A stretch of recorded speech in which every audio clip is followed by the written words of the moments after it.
মিষ্টি সুন্দর একটা দিনের শুভেচ্ছা সবাইকে।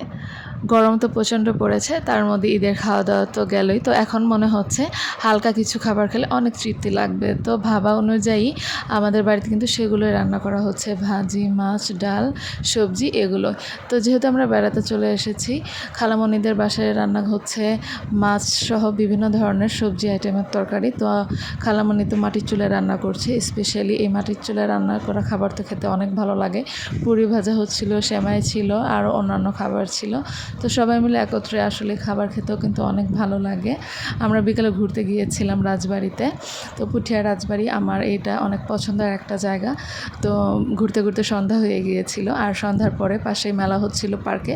তো সেখানেও নৌকা নাগরদোলায় উঠে তারপরে হচ্ছে ফুচকা খেয়ে আমরা এই আমাদের ঘোরাঘুরিটা শেষ করলাম। আপনাদের ভিডিওটা কেমন লাগলো অবশ্যই জানাবেন, আর আপনারা কোথায় কোথায় ঘুরেছেন ঈদে সেটা কিন্তু জানাতে ভুলবেন না। আজকে এই পর্যন্তই বন্ধুরা, সবাই ভালো থাকবেন। আল্লাহ হাফেজ।